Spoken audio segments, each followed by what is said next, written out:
There is a box in an attic in Willows, California that nobody has opened in 11 years. It belonged to a woman named Marilyn, who passed it down to her daughter, who put it away after the funeral without looking inside, because some boxes are easier to carry than to open. Last spring, her daughter finally lifted the lid.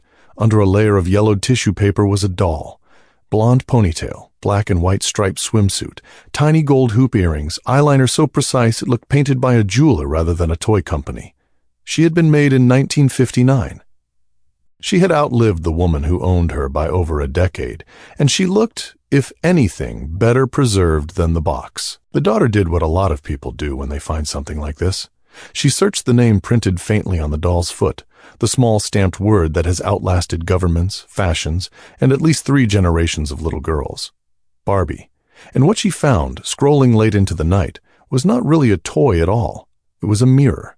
A small plastic 11.5-inch mirror that this country and eventually the world has been staring into for over 65 years, arguing with, breaking, rebuilding, dressing up and undressing again, trying to figure out what it actually sees when it looks at a woman. That is the story tonight, not the movie. You already know about the movie, the pink carpet, the discourse, the Oscar campaign. Tonight is about the object itself, the doll. What she has meant era after era to the people who made her, who bought her, who loved her, who threw her against the wall in protest, and who eventually, quietly forgave her. If you are here to drift off, get comfortable now. Let your shoulders drop from your ears. Unclench your jaw. There is nowhere else you need to be tonight, and nothing here requires anything from you except your breathing, slow and even, as we sit for a while with a piece of plastic that somehow became one of the most contested objects of the 20th century. Before we go further, one small thing, and then I won't interrupt again. If this voice helps you get to sleep tonight, a like costs you nothing and helps other people who are lying awake right now find their way here. And if you'd like this to be here again tomorrow night, you can subscribe. It's a very small channel, and every single one matters more than you'd guess. That's all. Now let's not think about any of that again. We will come back to Willows, California later. For now, let's start somewhere else entirely, with a question that sounds almost too simple to ask out loud. What is Barbie actually for? If you asked Ruth Handler, the woman who invented her, the answer was blunt, almost defiant for its time. Ruth used to watch her daughter, whose actual name was Barbara, play with paper dolls, and she noticed something. Barbara never wanted to play baby. She wanted to play grown-up. She gave the paper dolls jobs, romances, arguments, futures. Every other doll on the market in the 1950s was an infant, something to be mothered, swaddled, fed from a bottle. Ruth thought, what if the doll got to have a life instead of just being cared for? What if the doll got to imagine being an adult, the way her daughter already was, quietly, in her head, with cut paper and imagination? That is a strange thing to build a company around, if you think about it. Not a nurturing toy, but an aspirational one. Not take care of me, but become me. And from the very beginning, that idea unsettled people almost as much as it thrilled them. The first Barbie, back in 1959, had a face modeled loosely on a German gag gift for adults, a doll named Bild Lily, sold in tobacco shops and bars, based on a cartoon strip about a sharp-tongued, gold-digging woman who said what she wanted and answered to no one. Ruth saw her on a trip to Europe, brought a few home in her suitcase, and reverse-engineered an American version, softened for children, but the bones of the idea stayed the same. A doll built around a woman's independence, not her innocence. You can feel that tension running through her entire history if you know where to look. On one hand, the outfits, evening gowns, wedding dresses, a closet bigger than some real houses. On the other hand, from nearly her first year on shelves, Barbie had a job. Multiple jobs, actually, dozens of them over the decades, before it was common, or even fully legal, for American women to hold those same positions in real life. She was an airline stewardess in 1961, at a time when stewardesses were required to be unmarried and were fired the moment they weren't. She was a doctor in 1973, at a time when the overwhelming majority of American physicians were men, and medical schools were only beginning to admit women in real numbers. She ran for president in 1992, the same year that was, only half-jokingly, nicknamed the Year of the Woman in American politics, because a record-breaking 4 women were elected to the U.S. Senate. 4 out of 100 seats. Barbie had already been elected president 11 times by then, in the quiet fictional landslide of a toy aisle. There's something almost tender about that, if you sit with it in the dark like this. a piece of plastic getting to live out possibilities before the culture around her was ready to grant them to actual women. She was an astronaut in 1965, 4 years before anyone walked on the moon, and 18 years before Sally Ride became the first American woman in space. Not because Mattel was some kind of prophetic feminist institution. Let's be honest with each other tonight. They were a toy company trying to sell dolls, and diversifying her careers was, in no small part, a business strategy, a way to sell more accessories, more outfits, more little plastic stethoscopes and clipboards and helmets. But intention and impact are two different things, and the impact was real. An entire generation of little girls put their hands around a tiny plastic astronaut helmet before they ever saw a real woman wear one on television. And yet, for all of that, Barbie spent decades being blamed, sometimes fairly, sometimes not, for something almost opposite, for teaching girls the wrong lesson entirely.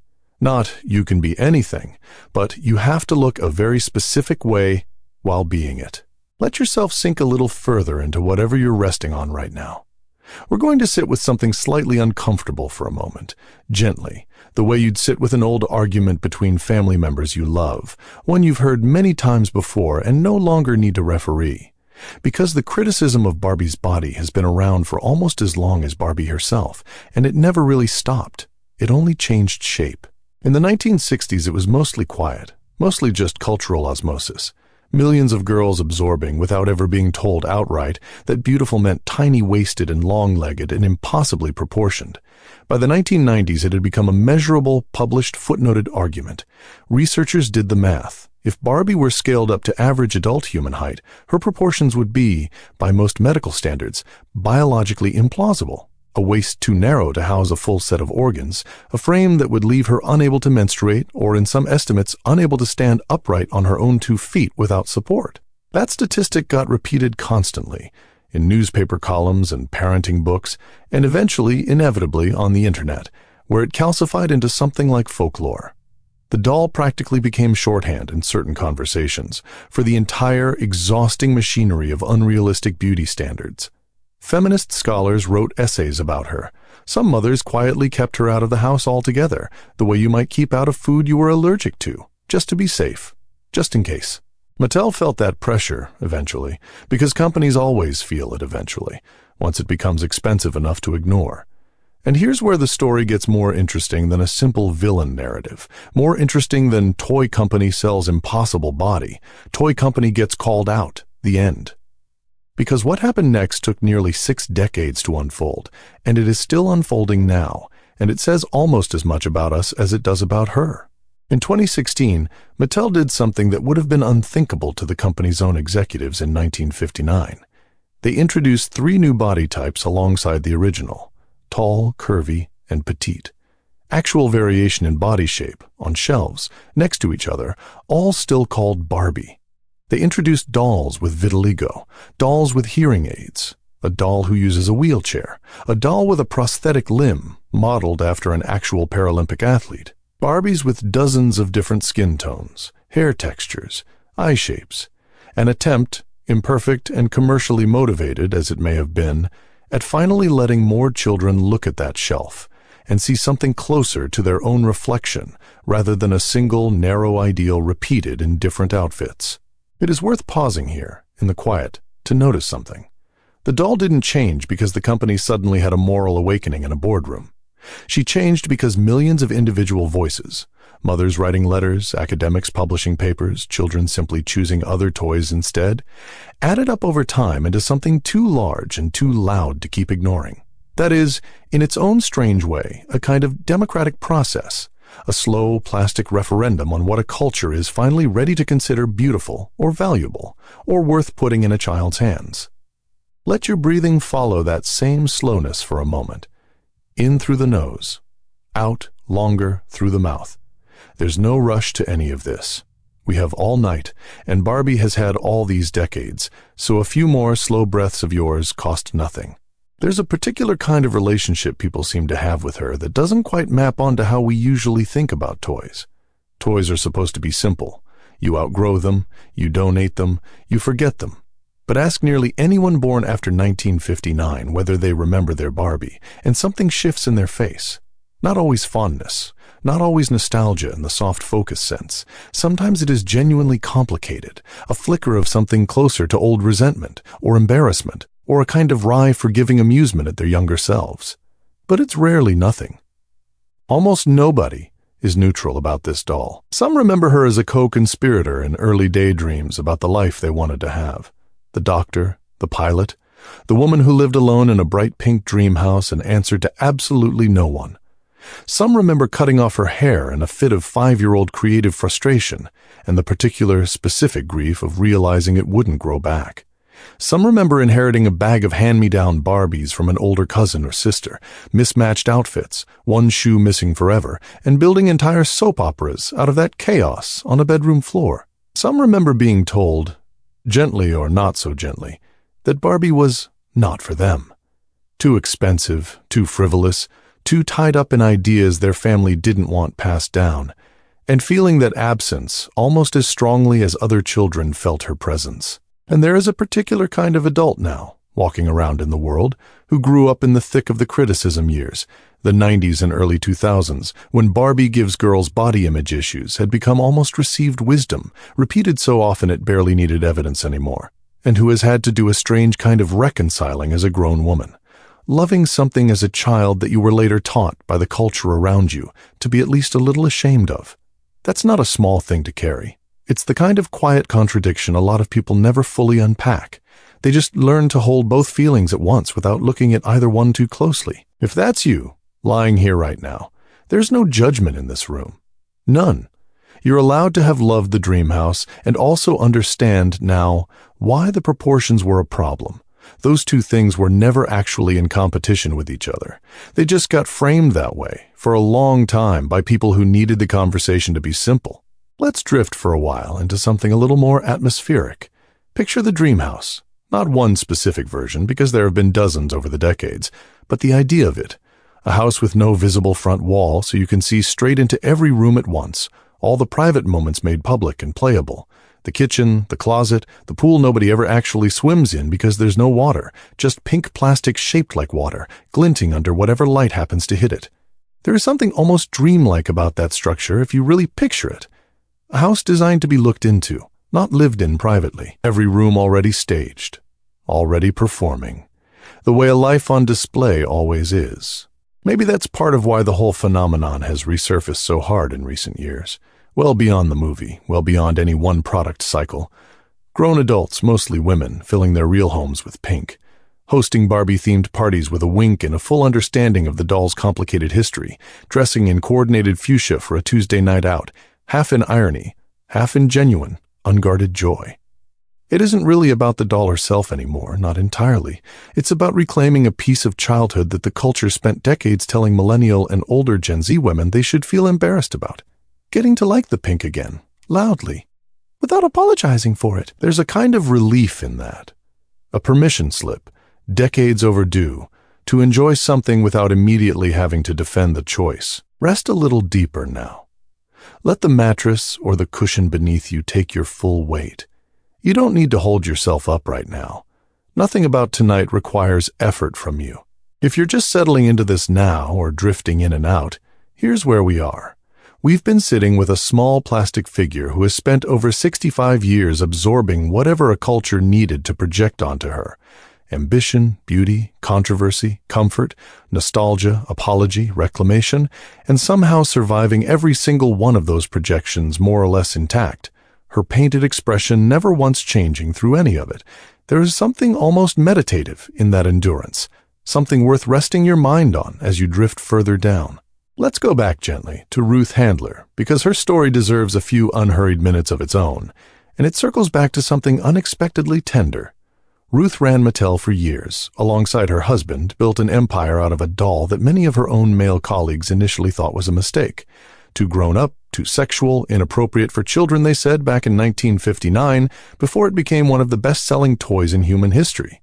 She was eventually pushed out of her own company in the 1970s amid an accounting scandal, a genuinely painful fall for a woman who had built something enormous seemingly from nothing. And then, separately, entirely unrelated to any of that, she was diagnosed with breast cancer and underwent a mastectomy at a time when post-mastectomy breast forms were, frankly, uncomfortable and poorly designed, an afterthought in the medical world the way so many things related to women's bodies were treated as afterthoughts.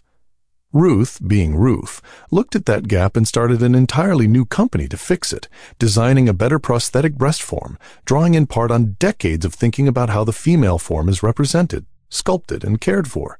She spent the back half of her career trying to make something dignified out of an experience the world had left undignified.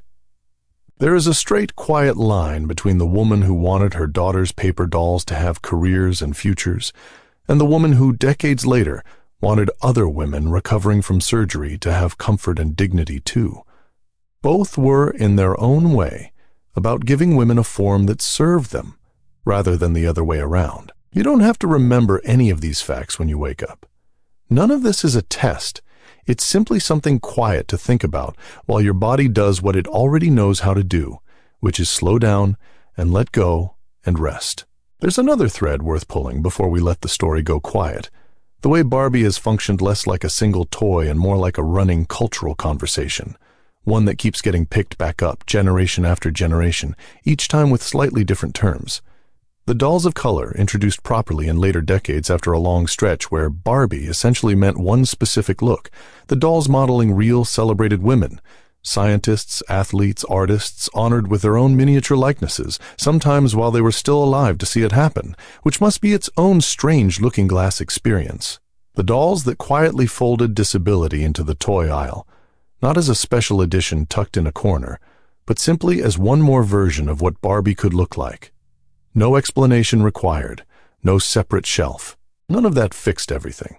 It's worth saying that honestly, here in the dark, without needing to wrap it in a bow, there are still critiques of how slowly the changes came, how much of it was market-tested before it was heartfelt, how many other issues remain unaddressed. Progress in a toy aisle is still progress measured against a very low bar, set decades ago by a very narrow idea of who gets to be looked at, admired, and sold. But 65 years is a long time for anything to keep evolving instead of simply being retired, quietly, to a shelf of nostalgic irrelevance. Most toys don't get the chance to have this many eras. Most cultural objects don't get re-argued by each new generation on its own terms. The fact that people are still fighting about what Barbie means, still writing essays, still making documentaries, still building entire film productions around the question, is itself the most interesting thing about her. She never got the luxury of being simple. She has always had to mean something. Let's go back to that attic in Willows, California, one last time gently, the way you might return to a dream just before it fully lets you go. The daughter holding her mother's doll from 1959, striped swimsuit still crisp, that precise little painted gaze looking back at her exactly the way it must have looked at her mother 60-some years earlier, in a different house, a different decade, a different set of expectations about what a woman's life was supposed to look like. She didn't decide that night what the doll meant. She didn't have to. She just wrapped her back in the tissue paper, closed the box a little more gently than before, and put her on a shelf in the living room instead of back in the attic. Not for playing anymore, just for looking at, every once in a while, the way you look at something that outlived a person you loved and somehow, impossibly, kept a small piece of her present in the room. That's where we'll leave things tonight. Not with a verdict on whether Barbie is good or bad for the world, because that argument, 65 years running, was never going to be settled by one story told in the dark before bed, just with the image of her sitting quietly on a shelf, having survived every era's opinion of her, waiting, as she always has, for whatever the next one decides to make of her. If you're enjoying settling in with these stories, I'd love it if you left a like on your way towards sleep. It helps far more people find their way here, into this quiet, than you'd think. And if you'd like this voice to be here again tomorrow night, for the next story, subscribing costs nothing and means everything to a very small channel still finding its way. Thank you for spending this stretch of your evening here. Now let everything else go quiet. From here, there's nothing left to follow, nothing left to think through.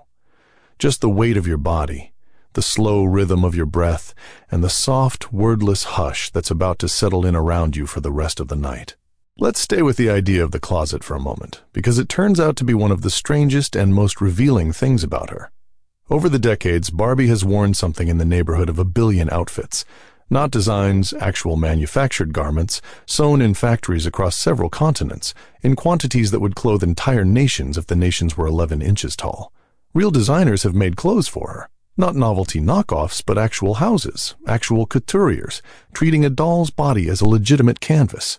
There is something almost absurd about a fashion industry that will spend genuine craft on a garment nobody will ever wear, sized for a body nobody has ever had. And yet it happened, again and again, decade after decade, because the doll had somehow become a place where the culture worked out its ideas about clothing and status and what a woman looks like when she is dressed for the life she wants, rather than the life she has.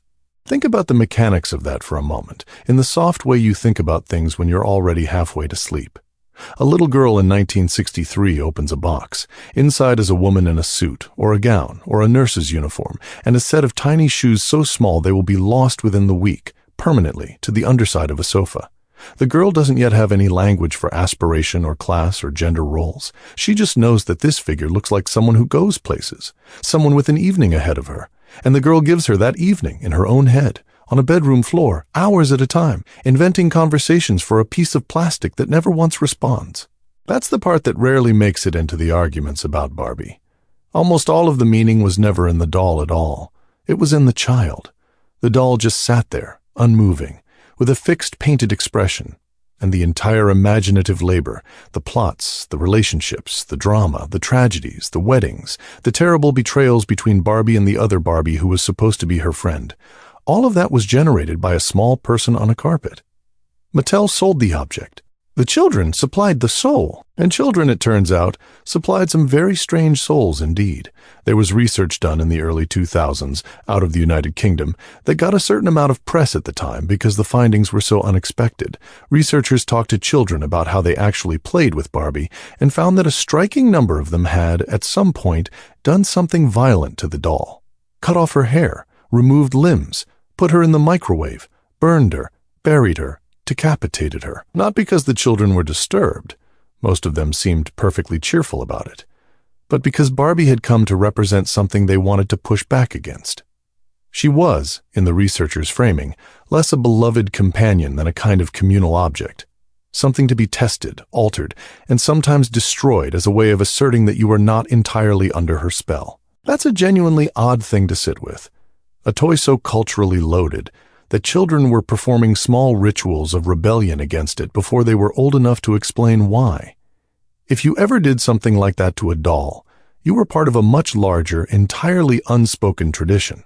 And if you never did, if you kept yours pristine in the box, you were part of a different one. Let your breathing slow again here. Nothing about this needs solving. There's a whole parallel story running alongside hers that gets far less attention, and it's worth telling in the quiet. The story of Ken. He arrived 2 years after she did, in 1961, named after Ruth Handler's son, Kenneth, which means that in a certain literal sense, Barbie and Ken are named after siblings, a detail that generations of children have discovered later in life and found mildly disturbing. But the more interesting thing about Ken is what he was designed to be, which was an accessory, not the protagonist. Not the one whose careers you collected. He existed because Barbie's world needed someone else in it. And for most of 6 decades, his entire narrative function was to be adjacent to hers, to stand slightly behind, to be, in the phrasing that eventually became the joke, and Ken. There is something quietly remarkable in that inversion, and it took the culture a very long time to notice it. Here was an entire fictional universe, sold to millions of children in which the female character was the center of gravity, and the male character was the plus one. Whatever else you want to say about Barbie, and there is plenty, she was never anyone's supporting cast. She had the house, she had the car, she had the careers. Ken had an outfit and a place to stand. For decades, in millions of homes, small children absorbed a world with that particular arrangement of importance, without anyone ever pointing it out to them. Mattel even, at one point in the early 2000s, staged a public breakup between the two of them. An actual press announcement, treated as entertainment news, that Barbie and Ken were separating after 43 years. Ken was, for a while, out. There was a replacement, briefly, an Australian character, before the culture's appetite for that particular storyline faded and Ken was quietly reinstated, redesigned with a new haircut and a new wardrobe, and, in the way of these things, no hard feelings. The whole episode is faintly ridiculous when you describe it out loud in the dark. A toy company issuing relationship updates about two pieces of plastic, and the press covering it, and people caring. But it's also a small illustration of how far past toy she had traveled by then. Nobody issues press releases about a yo-yo, and she was not alone in that world either. There were others. A younger sister added early on so that girls who felt too old for baby dolls but not quite ready for the full glamour of Barbie had somewhere to land. A best friend, freckled and red-haired, introduced in the 60s to make Barbie's social world feel less like a solo performance. Cousins, neighbors, an ever-expanding cast that came and went with the decades, some quietly discontinued, some revived after long absences to satisfy collectors who had never stopped asking about them. One of those characters generated a controversy so specifically strange it deserves a few slow minutes. In 2002, Mattel released a version of Barbie's best friend, the freckled, red-haired one, who had been married in the story for over a decade by then, visibly pregnant, with a small magnetic belly that opened to reveal a curled-up baby inside. The intention was straightforward and even sweet. A married woman expecting a child, part of a wholesome domestic story. She was even wearing a wedding ring. But her husband and their toddler son were sold separately, which meant that on the shelf she appeared entirely alone, and a number of parents complained that the toy was, in some vague and never quite articulated way, promoting teenage pregnancy. By the end of that year, the largest retailer in the United States had pulled the whole set from its shelves nationwide. A pregnant doll in a country where pregnancy is not exactly rare was too much. Mattel later produced a version with a belly that didn't open, and the original was quietly phased out. But it says something about the peculiar weight the brand carries that a plastic woman having a plastic baby could become a national conversation at all. Let yourself sink a little deeper now. Feel where your body meets the bed, the specific points of contact, the weight of your legs. There's no urgency to any of this. Then there is the matter of what Barbie says. On the rare occasions she has been given the ability to say anything. In 1992, Mattel released a talking version of the doll, with a small internal chip and a set of recorded phrases. Most of them were unremarkable, cheerful, generic, forgettable. But one of them, spoken by a fraction of the dolls produced, became one of the most damaging four-word sentences in the company's history. She said that math class was tough. The backlash was immediate, and in retrospect entirely predictable. Here was a toy marketed to girls at a moment when educators were fighting hard against exactly the assumption that girls were naturally worse at mathematics, and the most famous doll in the world was cheerfully confirming the stereotype in a squeaky recorded voice. An American organization of university women publicly objected. The story ran everywhere. Mattel apologized, removed the phrase, and offered to swap the dolls for silent ones. It became a case study, taught in marketing courses, about the danger of putting words in the mouth of a character who has spent decades being a blank surface for other people's meanings. She had never needed to speak. The moment she did, she said the wrong thing, and everyone heard it. There's a lesson buried in that which applies well beyond toys, and it's a soft enough thought to fall asleep on. Objects that mean a great deal to a great many people are safest when they stay quiet. The moment they take a position, they lose everyone who had been quietly projecting a different one. Something similar happened, in a much larger key, with music. In the late 90s, a Danish-Norwegian pop group released a song about a Barbie-like character, sung in a deliberately artificial, high-pitched voice that became an enormous global hit. It was satire, more or less, a mocking little portrait of plastic perfection and the emptiness underneath it. Mattel did not find it funny. They sued the record label, arguing the song damaged the brand and infringed the trademark. The case went through the American courts and Mattel lost. The judge who handled the final appeal ended his opinion with an instruction to both parties that has been quoted with delight ever since, advising them, in essence, to relax. It is one of the very few moments in legal history where a court has formally told two multinational corporations to calm down. What makes that story worth telling at this hour isn't the law. It's the fact that Mattel eventually gave up fighting the joke and many years later licensed the song for their own marketing.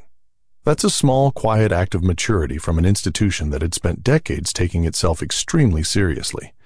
Somewhere along the way, the company that once sued over a satirical pop song figured out that the culture was going to make fun of Barbie regardless, and that the smarter move was to be in on it. That shift, from defending the doll's dignity to letting her be laughed at, is arguably what saved her. Because there was a stretch, in the 2000s, when it genuinely looked as though she might not survive.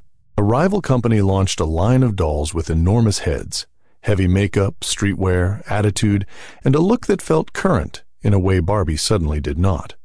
They sold ferociously. For a period, Barbie's sales fell year after year, and the coverage began to take on that particular tone reserved for cultural institutions in decline. The think pieces, asking whether she was finished, whether a doll designed in 1959 could possibly mean anything to a child born in the 2000s. What followed was one of the longest and most expensive corporate legal wars in the history of the toy industry, running for years, over the question of who had actually created the rival dolls and whether the idea had been developed while the designer was still employed at Mattel. Verdicts were handed down, overturned, appealed, reversed. Enormous sums changed hands in both directions at different points. None of that legal drama is the interesting part either. The interesting part is that during those years, while the lawyers were busy, the doll herself quietly became less relevant, and the company was forced into the most useful thing that can happen to any institution that has stopped listening: a genuine, sustained crisis. The body type diversification, the disability representation, the range of skin tones, much of that came afterward, from a company that had been reminded, expensively, that it did not own children's attention by right. Breathe out slowly. Let the shoulders drop again, if they've crept back up. It is worth spending a little time in the international story, too, because Barbie's travels around the world have been far less smooth than her marketing ever suggested. In several countries, at various points, she has been restricted, criticized, or outright banned, not as a toy, but as a symbol. Religious authorities in some places objected to what they saw as an imported model of womanhood, one that carried assumptions about independence, dress, and desire that they did not want arriving in their children's bedrooms in a pink box. In Iran, a pair of domestically produced dolls, a brother and sister, were introduced as a deliberate cultural alternative, dressed modestly and packaged with stories drawn from local tradition. In other countries, similar projects appeared with similar reasoning. If a doll teaches children what a person can be, then whoever makes the doll is doing a kind of teaching, and not every culture wanted an American company doing it. You can find that either sinister or entirely reasonable depending on where you're standing, and tonight is not the night to settle it. But it does confirm something important about the object we're discussing. Nobody bans a toy. They ban a message. The fact that governments and religious bodies took the trouble to respond to her at all is the clearest possible evidence that she was never only plastic. There's a quieter, sadder chapter inside the international story as well, and it belongs to the question of who Barbie looked like. For the first years of her life, she looked like exactly one kind of person: white, blonde, or brunette, with features drawn from a narrow European template. A doll of color appeared in her world in the late 60s, and another shortly after, but the first doll actually sold as Black Barbie. Not a friend, not a cousin, not an adjacent character, but Barbie herself, in the center of the box, with her own name on it. Did not arrive until 1980, 21 years after the original. The designer behind her, a woman working inside Mattel who had grown up without ever seeing a doll that resembled her, has spoken over the years about how deliberate the work had to be. Not simply darkening the existing mold and calling it done, which had been the industry's lazy approach for decades, but reconsidering the face, the hair, the clothing, the whole presentation, making a doll that was genuinely designed for the child who would receive her, rather than an afterthought produced in a different color of plastic. 21 years is a long time for millions of children to wait to see themselves on a shelf.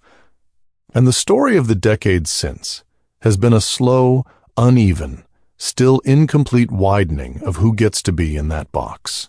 That thread runs straight through to the more recent dolls we touched on earlier, the ones with vitiligo, with hearing aids, with prosthetic limbs, with wheelchairs, and it puts them in a slightly different light. They aren't a modern novelty. They're the latest installment of a very long argument about whose reflection is worth manufacturing. Let the room go soft around you now. There is nothing here that needs your full attention anymore. We should say something, before the night closes in completely, about the collectors, because they're the reason so many of these dolls still exist at all, and they represent one of the stranger afterlives any mass-produced object has ever had. Somewhere out there right now are people who own hundreds of Barbies. Some are cataloged, boxed, climate-controlled, insured. There are conventions. There are auction records for particular rare editions that would comfortably cover a deposit on a house.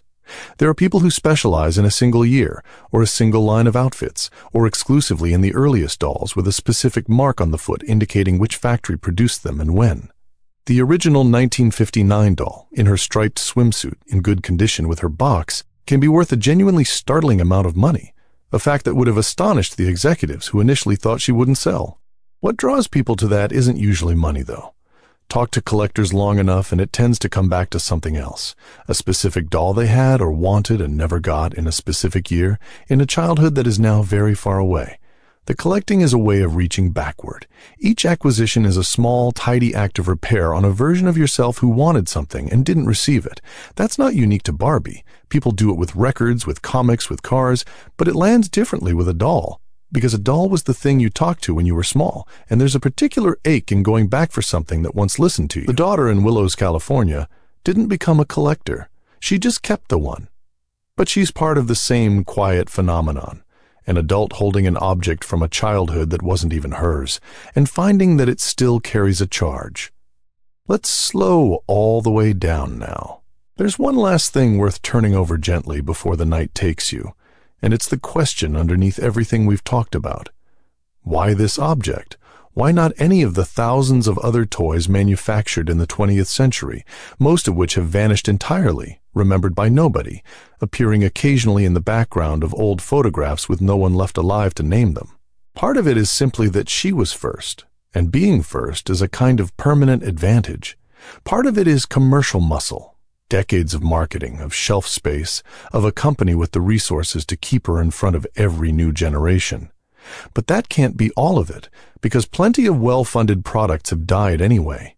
The rest of it, probably, is that she was built around an unfinished question. Not what should a child play with, which is easy, but what should a woman be, which is not, and never has been, and will not be settled tonight or in our lifetimes. Ruth Handler put that question into a piece of molded plastic in 1959 without entirely realizing what she was doing. And every generation since has picked the doll up, looked at her, and answered the question slightly differently. The doll didn't change. The answers did. She just kept standing there in the same posture with the same expression, while the arguments moved around her like weather. That's a strange kind of immortality for an object to have. Not being loved exactly, not being useful. Just being unresolved, permanently, and therefore never quite finished with. The box is closed now, in Willows. The tissue paper is folded back over her. She's on a shelf in a living room where the light comes in sideways in the late afternoon and catches the gold of the tiny hoop earrings, and where, for most of the day, nobody looks at her at all. She doesn't require it. She has never required anything.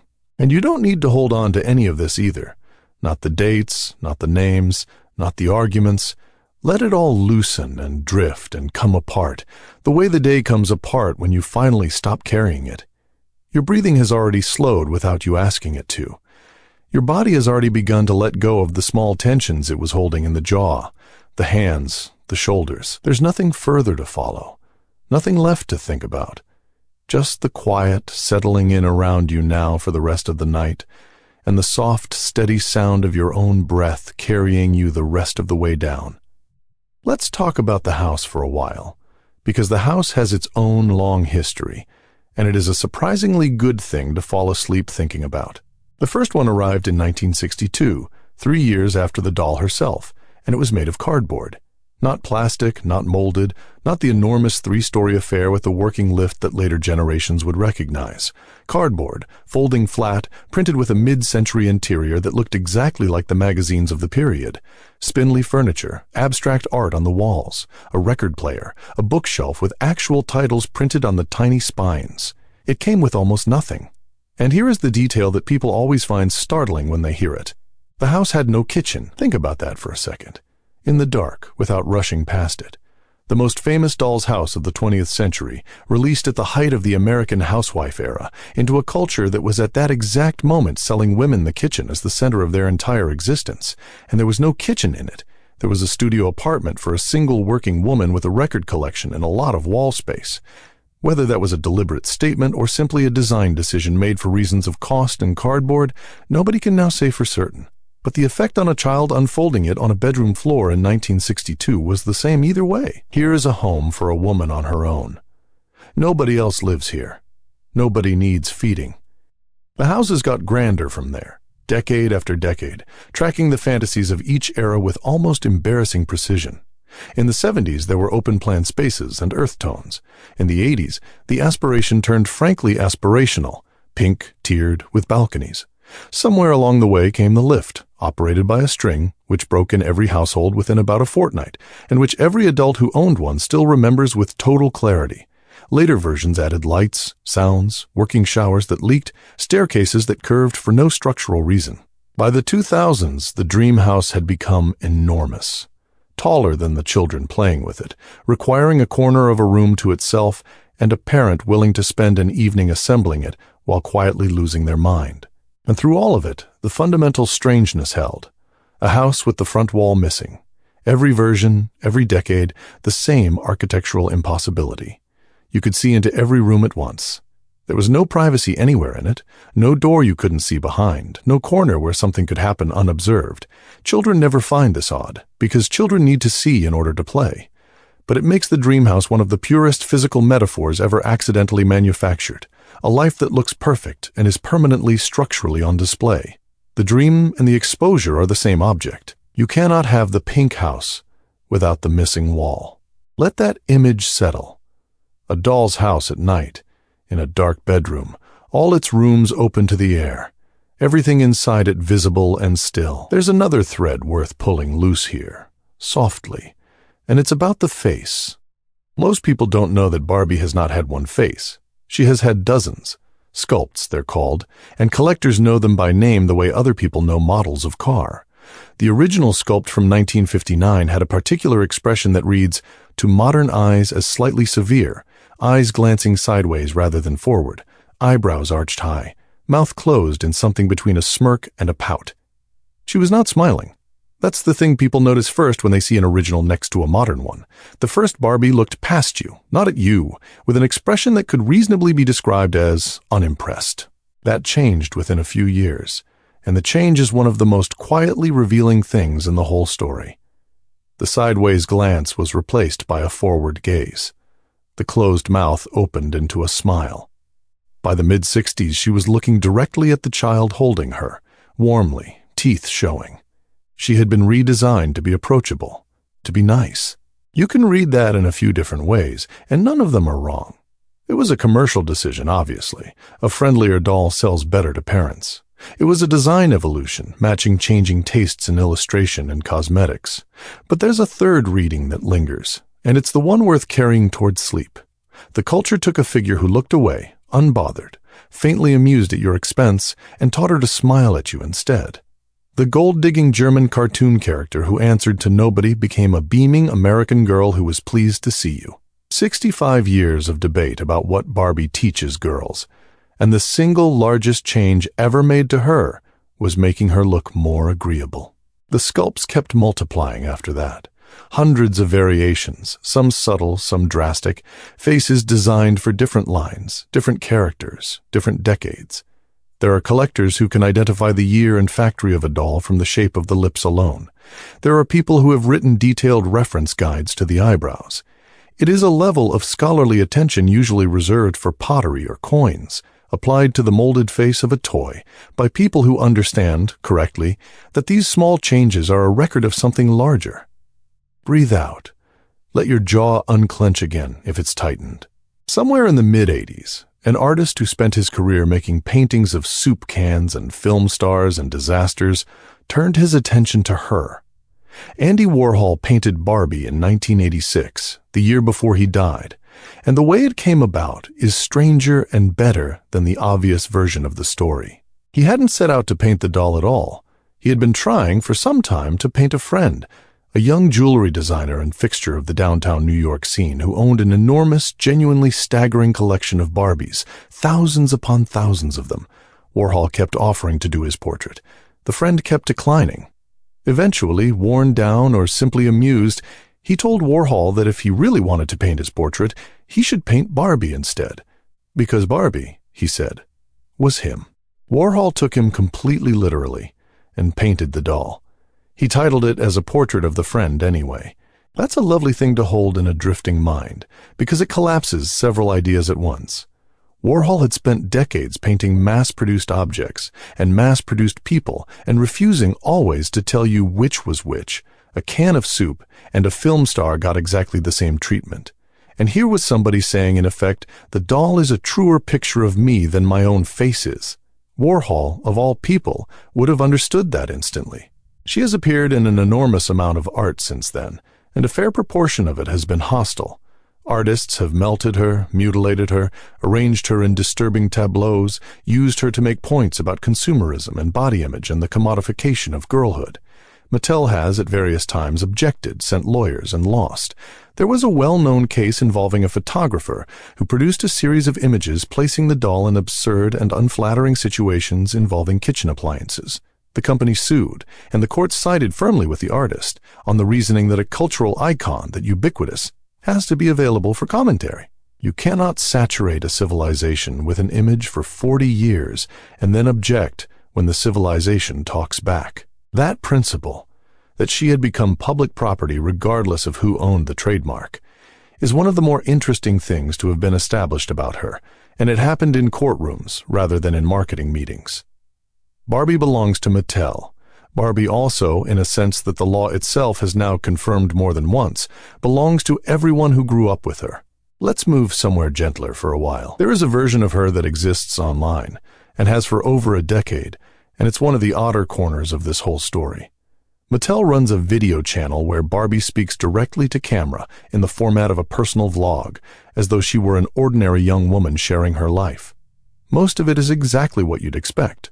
Cheerful, light, product adjacent, aimed squarely at children. But every so often the format has been used for something else entirely. In 2020, in the middle of a summer of enormous public reckoning in the United States over race, that channel released a video in which Barbie sat down with her long-established black friend character and had a conversation about racism. Not a coded one, a direct one in plain language, in which the friend described experiences of being treated differently and Barbie listened, asked questions, and acknowledged her own advantages. The video was aimed at children. It was watched by an enormous number of adults, many of whom found it genuinely, unexpectedly moving, and many of whom found the whole thing surreal. A plastic doll from 1959 delivering a lesson that a great many human public figures were fumbling at the same moment.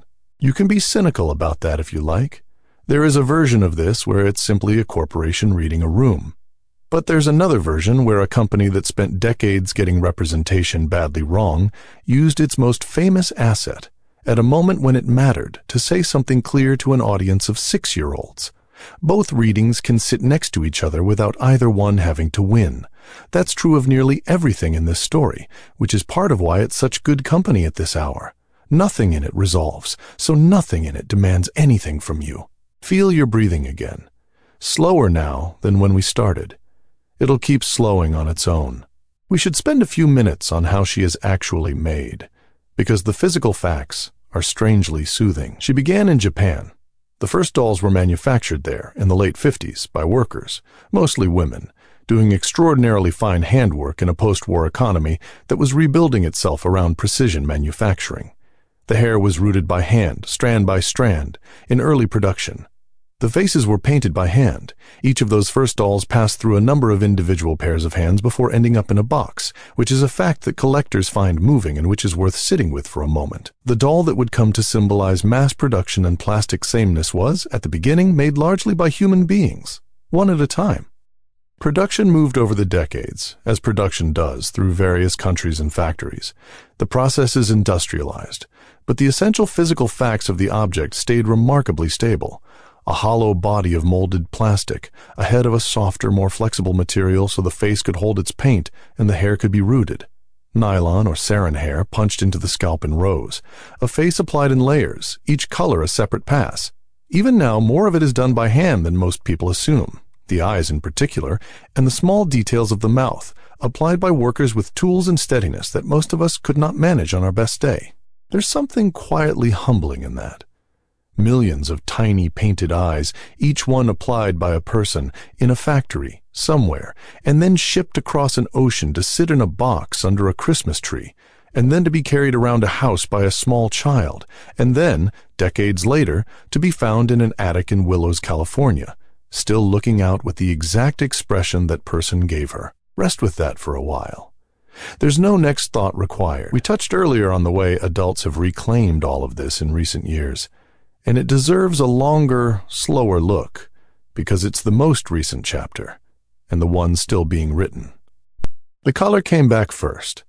That specific, unmistakable, saturated pink began appearing on adult bodies, in adult homes, on runways and in shop windows, in a wave that eventually got a name and became a documented trend. It arrived with a wink, but not entirely. The joke was on the surface, and underneath it was something that looked a lot like relief. Women in their 30s and 40s, who had spent their formative years absorbing the message that liking pink was evidence of a shallow mind, quietly deciding they were done with that message. Because that message was real, and it did damage that nobody much accounted for, there was a long period, roughly the 90s through the 2000s, where a certain kind of cultural sophistication required a woman to distance herself from anything coded as girlish. You proved you were serious by not liking the things girls liked. Pink was suspect. Dolls were suspect. Romance novels, pop music, anything with glitter on it, all suspect. The women who succeeded in that environment often did so by becoming very good at disavowing an entire category of pleasure, and a lot of them are now, decades later, gently working out what that cost them. The pink coming back is not really about pink. It's about the exhausting effort of that disavowal finally being set down. And it's not a coincidence that the object at the center of it is a doll, because the doll is where the whole thing started. The first thing many girls were taught to feel complicated about. The first pleasure that came with an asterisk. If you are lying here tonight, and any of that lands somewhere true, you are in a very large and very quiet company of people who have been slowly putting something down that they were handed when they were far too young to have opinions about it. Let all of that soften now. There's a last small factual thing worth mentioning before the story runs out, because it's the kind of detail that sits nicely in a drifting mind. The most expensive Barbie ever sold was not an antique. She was made in 2010 by a jeweler, and she wore a necklace with a genuine substantial diamond in it, a pink one, of course. She sold at auction for something in the region of $300,000, and the money went to a cancer charity. A doll invented by a woman who later survived breast cancer, sold for a fortune in aid of cancer research, wearing a rock worth more than most houses. If you tried to write that as fiction, it would be too neat to publish. And at the other end of the same scale, there are millions of her in the world right now with matted hair and a single shoe, in plastic tubs in garages and under beds, worth nothing at all to anyone except the person who put them there. Both of those things are Barbie. The $300,000 diamond and the one in the tub with the felt-tip pen marks on her arm. The object has always been able to hold both without straining. Let everything go loose now. The arms, the hands, the place behind your eyes where you've been holding today. She is 66 years old this year, more or less, depending on how you count, which makes her older than a great many of the people who have opinions about her. She has been a scandal, a punchline, a villain, a nostalgia object, a feminist argument in both directions, a collector's item, a work of art, a lawsuit, a film, and for a while, in a great many bedrooms, simply a friend who never said anything back. Almost nothing manufactured survives that many roles. Most objects only get one, and she'll keep going, presumably, past all of us. Somewhere right now, a mold is closing on a batch of plastic that will become dolls that will be opened by children who have not been born yet, who will invent lives for them that no adult will ever hear about, and who will one day be old enough to have an opinion about what it all meant. Let's stay a little longer with the careers, because they're the part of her history people most often half remember and rarely look at closely. There have been more than 200 of them. That figure gets repeated so often it has lost its texture, so slow down for a moment and let it become concrete. 200 separate professions, each one requiring a designer to sit down and work out what the outfit looks like, what the accessories are, what tiny objects a person in that job carries around. Somebody in an office had to decide what a doll-sized paleontologist needs. Somebody costed out the miniature stethoscope. Somebody made the decision, at some point, that she should be a firefighter, and somebody else made the tiny helmet, and it went into a box, and a child somewhere opened it. Some of those careers were straightforwardly aspirational. doctor, pilot, engineer, judge. Some were of their era in ways that read strangely now. Some were pure fantasy. And a handful were genuinely startling for the year they appeared, arriving in toy aisles well before the equivalent real-world doors had opened more than a crack. But the more interesting thing isn't which jobs she had. It's what having jobs at all did to the imaginative furniture of several generations. Before her, the standard doll was an infant, and the standard play pattern was caregiving. That's not a criticism of caregiving. It's one of the most important things human beings do, but it was the only script on offer. A girl playing with dolls in 1955 was rehearsing motherhood exclusively because there was nothing else in the box. After 1959, there was something else in the box. Not instead of, but alongside. And the something else was, you might have a job and a car and a house you paid for and an evening out that has nothing to do with anyone depending on you. Whatever damage the proportions did, and it was real damage, we've been honest about that tonight, that particular expansion of the available imagination went in the other direction entirely, quietly, for decades, in millions of bedrooms, without anyone framing it as a political act. Both of those things happened at once, in the same object, for the same children. That's why the argument has never resolved. It was never a question with a single answer. Rest a little deeper into that. There's nothing to decide. There are a few smaller things left, and they're the kind that don't need holding on to. Just quiet facts to drift across a mind that's already halfway gone. She was very nearly never made at all.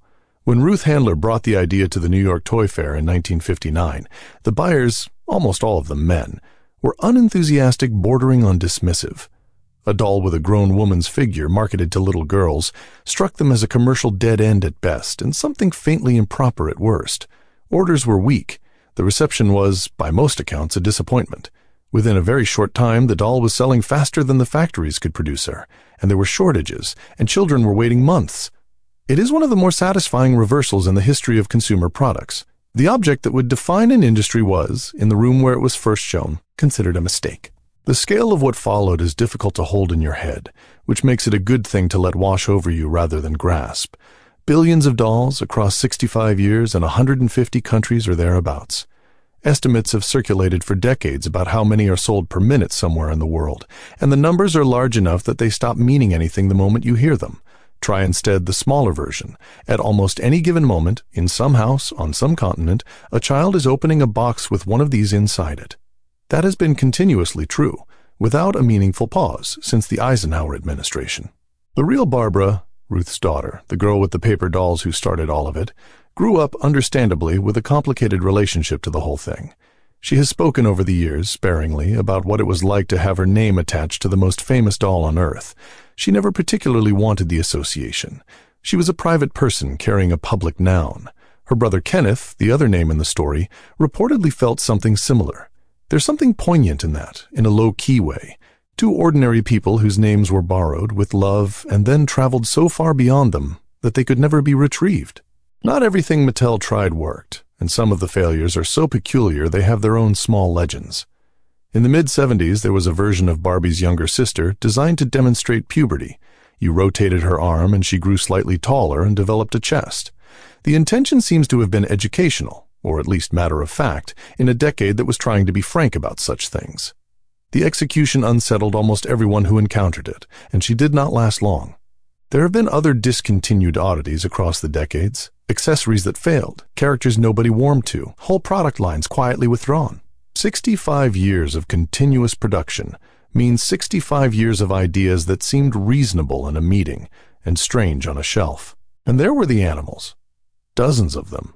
Over the years, horses above all, which sold in enormous numbers to children who wanted the stable more than the dream house. But also dogs, cats, kittens with tiny plastic bowls, a pony, at one point an entire menagerie of small creatures with names and accessories of their own. If you had one of those, you probably remember the animal more fondly than the doll. That's a common pattern, and it makes sense. The horse never had a body image debate attached to it. The horse was just a horse. Let your breathing lengthen again. Nothing here needs to be remembered.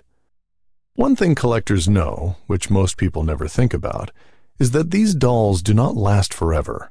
Not really. Not without care. Plastic ages. The vinyl of the older faces can, over decades, begin to release the oils that kept it flexible, and the surface takes on a slight tackiness. Collectors call it greening or stickiness, depending on the specific problem, and there are elaborate methods for arresting it. Hair goes brittle. Colors shift. A doll left in a hot attic for 30 years is not the same object that went in, which means every well-preserved 1959 Barbie in existence represents somebody's care. Someone kept her out of the sun. Someone wrapped her in tissue paper rather than throwing her in a box. Someone at some point made a small decision to look after a toy that no longer had any use, for reasons they probably could not have articulated.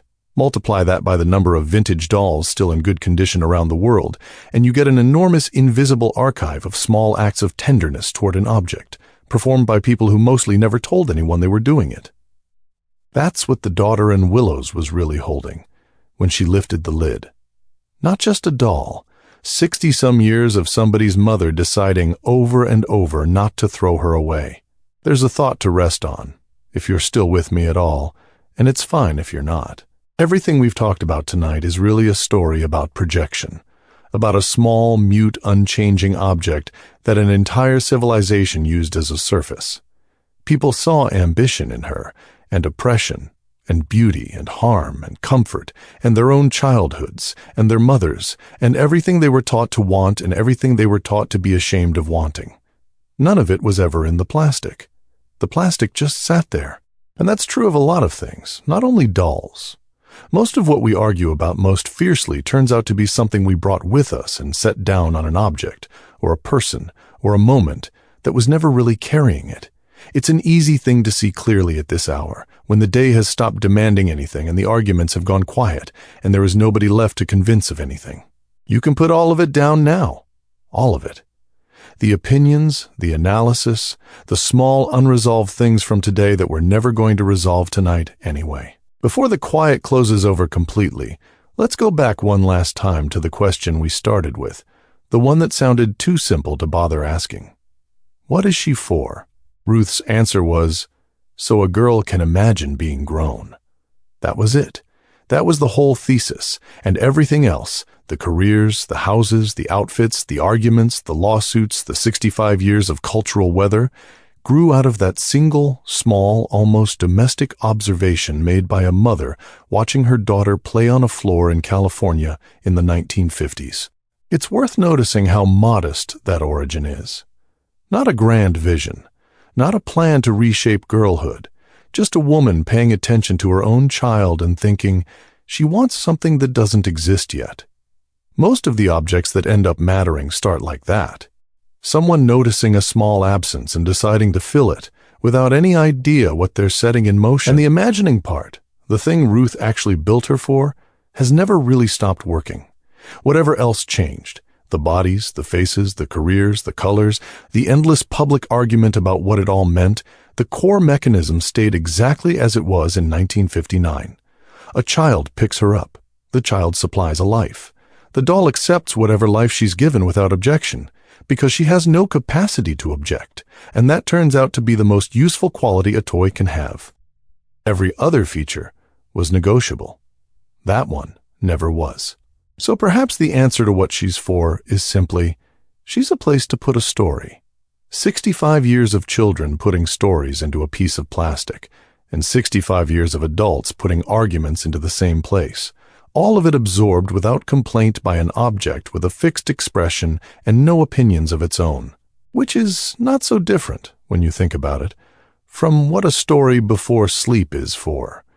Somewhere to put your attention while the rest of you lets go. Let it go now.